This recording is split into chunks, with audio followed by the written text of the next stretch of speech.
Voici comment utiliser l'huile d'aloe vera pour avoir une très bonne pousse de cheveux, de l'hydratation et aussi pour définir les boucles de vos cheveux. Sans plus tarder, je vous laisse avec la recette. Je vais donc commencer par prendre une branche d'aloe vera que j'ai à la maison. Voilà, elle est tout petite la plante, donc j'y vais doucement quoi. Donc voilà, c'est ce que j'ai pu extraire. Vous pouvez tout simplement acheter de l'aloe vera ou prendre de l'aloe vera dans votre plante si vous avez. Puis je l'ai lavé avec de l'eau. Puis, je vais découper les épines parce qu'il faut éviter d'utiliser les épines dans vos cheveux. Personne n'a envie de se faire piquer. Donc, je vais enlever les épines pour pouvoir utiliser seulement l'aloe vera. S'il y a des parties qui sont un peu brûlées par le soleil, vous pouvez aussi les enlever.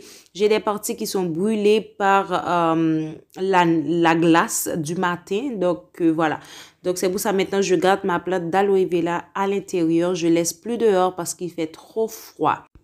Après avoir découpé les extrémités de l'aloe vera, il faut tout simplement le laisser poser dans un verre d'eau pour pouvoir extraire le liquide vert qui donne des démangeaisons, surtout si vous avez la peau très sensible. Je vais donc commencer par mettre le premier ingrédient que je vais utiliser, ou le deuxième quoi. Je vais utiliser des graines de fenugrec qui aident à la nutrition et à l'hydratation des cheveux. Voilà, c'est pour ça que j'ai choisi ces graines-là. Et aussi, mes cheveux adorent. Si vous ne trouvez pas les graines de fenugrec, c'est pas grave, c'est pas obligatoire de les utiliser.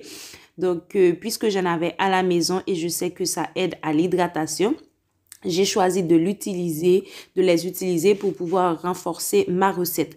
J'ai mis donc une petite cuillère à thé de graines de fenugrec. Voilà, on part pour le deuxième ou le troisième ingrédient. Je vais utiliser de la poudre de lin. Vous pouvez utiliser les graines aussi.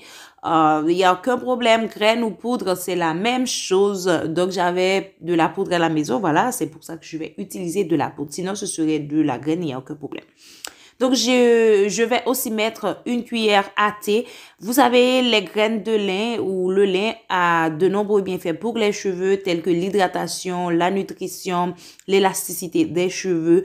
Donc, voilà, c'est pour ça que j'ai choisi d'utiliser cet ingrédient dans ma recette.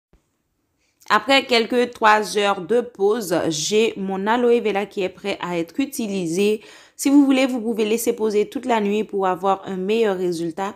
Donc, je vais tout simplement mettre mon aloe vera dans le mixeur parce que l'aloe vera, c'est l'élément principal de cette recette. Pour pouvoir tout mixer, je vais utiliser de l'huile, une demi-tasse d'huile d'amande douce. Vous pouvez utiliser l'huile de votre choix, il n'y a aucun problème. Vous pouvez mettre plusieurs huiles, mais il faut que ce soit des huiles légères pour pouvoir réaliser une bonne recette, quoi. Après avoir tout mixé pendant quelques minutes, j'ai donc séparé l'huile des particules que j'avais pour obtenir une huile qui est prête à être utilisée sur cheveux afro, lisses, peu importe le genre de cheveux, le type de cheveux que vous avez, vous pouvez l'utiliser, défriser, friser, il n'y a aucun problème. Et c'est une huile qui est super épaisse, vous pouvez l'utiliser comme pommade ou tout simplement en bain d'huile ou en huile de coiffage. Donc voilà, c'est tout ce que j'avais à vous montrer aujourd'hui. On se revoit dans une de mes prochaines vidéos. Bye! Hasta luego!